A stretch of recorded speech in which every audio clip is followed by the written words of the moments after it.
Nih, Iya. ini kan. Selamat jumpa lagi kepada anak-anakku sekalian yang Ibu sayangi. Assalamualaikum warahmatullahi wabarakatuh.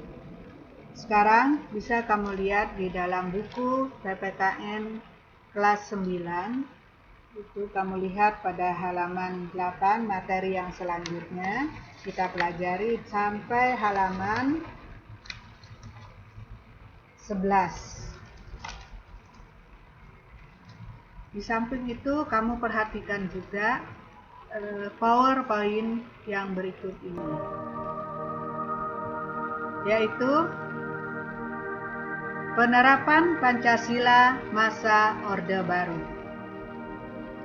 Era demokrasi terpimpin di bawah pimpinan Presiden Soekarno mendapat tamparan yang keras ketika terjadinya peristiwa tanggal 30 September 1965 yang disinyalir didalangi oleh Partai Komunis Indonesia atau PKI.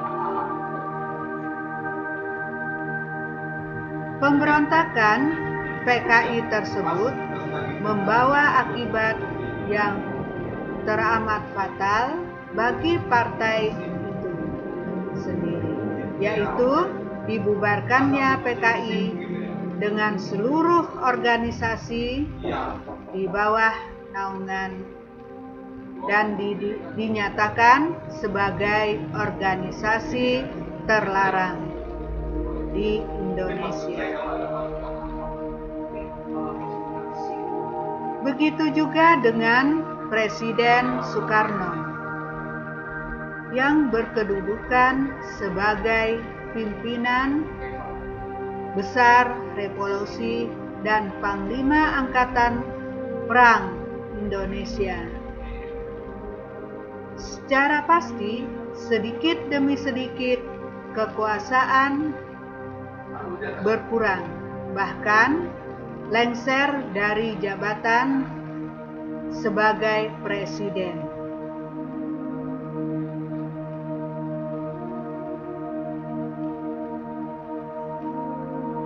Hal tersebut terjadi dengan dikeluarkannya pengumuman penyerahan kekuasaan pemerintahan kepada Jenderal Soeharto sebagai pengemban ketetapan MPRS nomor 9 MPRS garing 1966 pada tanggal 20 Februari 1967. Perpindahan kekuasaan ini dikukuhkan oleh MPRS dalam sidang istimewa tanggal 7 Maret 1967 yang dituangkan dalam TAP MPR nomor 33 garing MPRS garing 1967, yakni mencabut kekuasaan pemerintahan dari Presiden Soekarno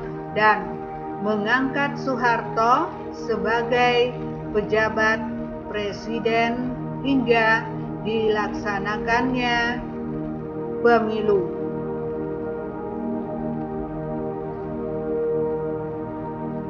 Era baru dalam pemerintahan dimulai setelah melalui masa transisi yang singkat, yaitu antara tahun 1966 hingga 1968 ketika Jenderal Soeharto dipilih menjadi Presiden Republik Indonesia.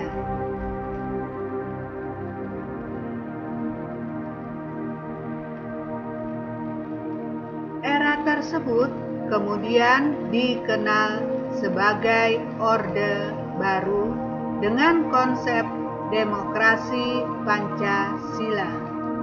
Visi utama pemerintahan Orde Baru ini adalah untuk melaksanakan Pancasila dan Undang-Undang Dasar Negara Republik Indonesia tahun 1945 secara murni dan konsekuen dalam setiap aspek kehidupan masyarakat Indonesia.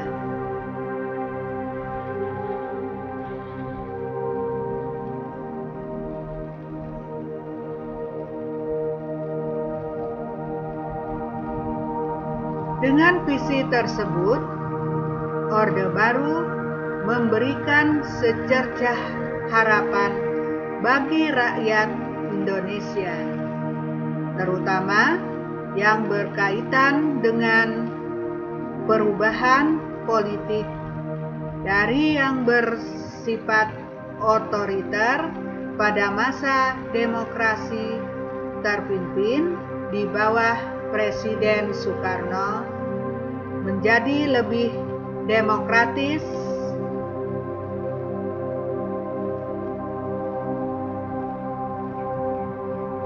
harapan rakyat tersebut tentu saja ada dasarnya. Presiden Soeharto sebagai tokoh utama Orde Baru dipandang rakyat sebagai seseorang yang mampu mengeluarkan bangsa ini dari keterpurukan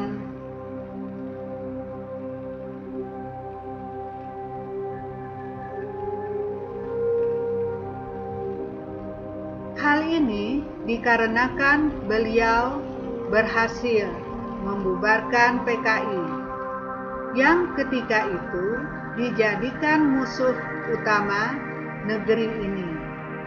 Selain itu, beliau juga berhasil menciptakan stabilitas keamanan dalam negeri pasca pemberontakan PKI dalam waktu yang relatif singkat.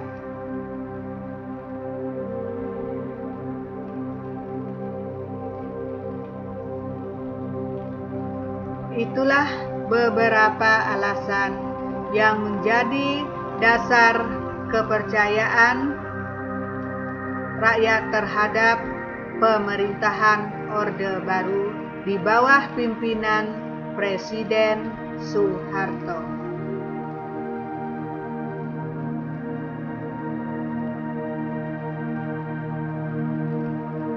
Pada masa pemerintahan Orde Baru, pembangunan nasional dapat dilaksanakan secara murni, secara bertahap dan berkesinambungan melalui rencana pembangunan 5 tahun yang kita singkat menjadi Repelita, dan program pembangunan yang tertuang di dalam garis-garis besar haluan negara atau kita kenal dengan GBHN. Hal tersebut menjadikan pembangunan nasional tumbuh dengan pesat di segala bidang kehidupan.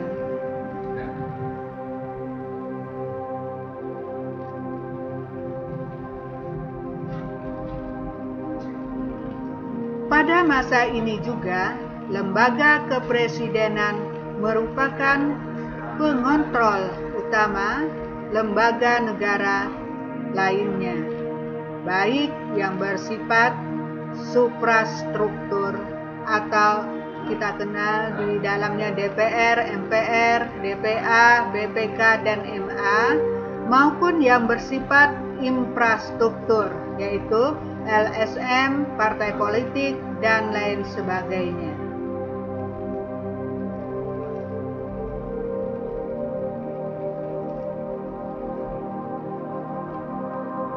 Pada masa ini pula, kebebasan berpolitik dibatasi dengan jumlah partai politik yang terbatas pada 3 partai saja, yaitu Partai Persatuan Pembangunan yang kita singkat dengan P3, kemudian Golongan Karya disingkat menjadi Golkar, dan Partai Demokrasi Indonesia disingkat menjadi PDI.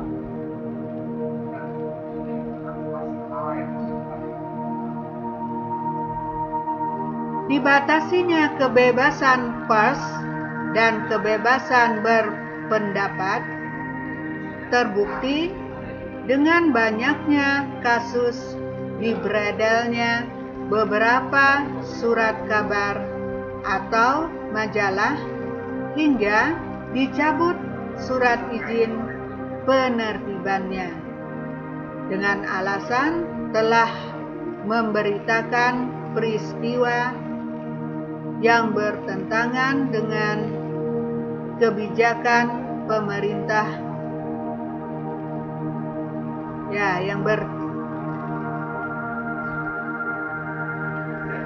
beberapa aktivitas politik yang menyuarakan aspirasinya dalam mengkritik kebijakan pemerintah beberapa lama kemudian diberitakan hilang atau ditangkap. Munculnya beberapa peristiwa pelanggaran hak asasi manusia seperti kasus Tanjung Priok, kasus Marsinah, kasus wartawan Udin dari harian Bernas, Yogyakarta, dan lain-lain.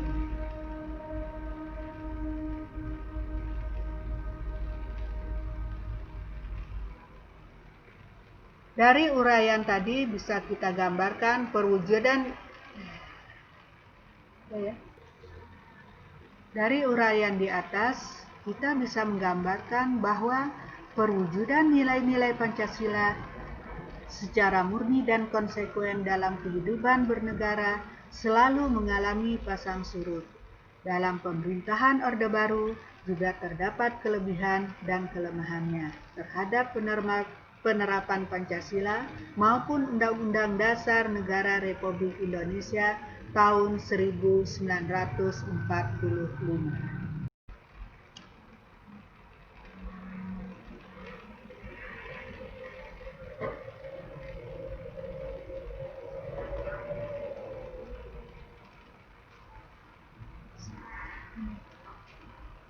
Empat, masa reformasi 1998 sekarang.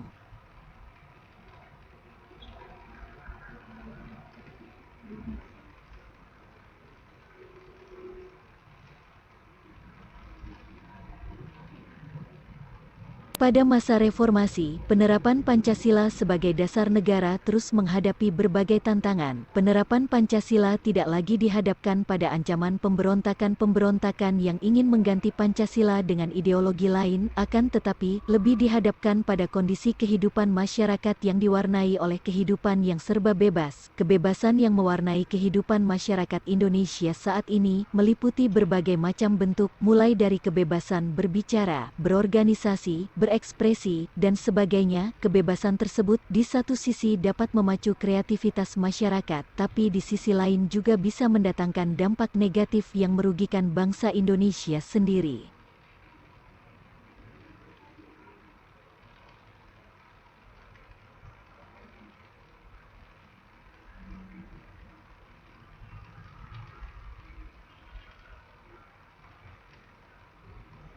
Terdapat beberapa hal negatif yang timbul sebagai akibat penerapan konsep kebebasan yang tanpa batas, seperti munculnya pergaulan bebas, pola komunikasi yang tidak beretika, peredaran narkoba dan minuman keras, aksi anarkisme, serta vandalisme, sehingga memicu terjadinya perpecahan dan penurunan moral. Tantangan lain dalam penerapan Pancasila di era reformasi adalah menurunnya rasa persatuan dan kesatuan di antara sesama warga bangsa saat ini. Hal ini ditandai dengan adanya konflik di beberapa daerah, tawuran antar pelajar, serta tindak kekerasan yang dijadikan sebagai alat untuk menyelesaikan permasalahan. Peristiwa-peristiwa tersebut dapat menimbulkan konflik antar warga dalam kehidupan masyarakat, seolah-olah wawasan kebangsaan yang dilandasi oleh nilai-nilai Pancasila yang lebih mengutamakan kerukunan telah berkurang dari kehidupan masyarakat Indonesia.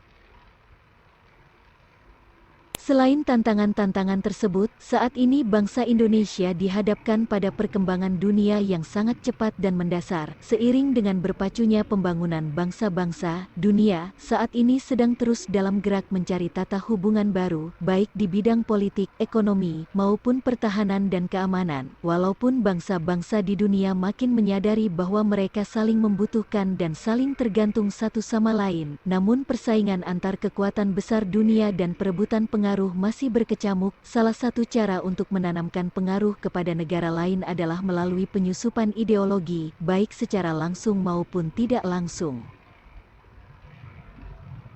Kewaspadaan dan kesiapan harus kita tingkatkan untuk menanggulangi penyusupan ideologi lain yang tidak sesuai dengan Pancasila. Hal ini lebih penting artinya, karena sebagian besar bangsa kita termasuk masyarakat berkembang, cita-cita bangsa dan negara Indonesia dalam mewujudkan masyarakat Indonesia yang adil dan makmur berdasarkan Pancasila dan UUD Negara Republik Indonesia tahun 1945 harus selalu menjadi semangat untuk mencapainya. Maka diperlukan komitmen bersama seluruh rakyat Indonesia untuk mempertahankan serta melestarikan nilai-nilai Pancasila dalam kehidupan sehari-hari di segala aspek kehidupan.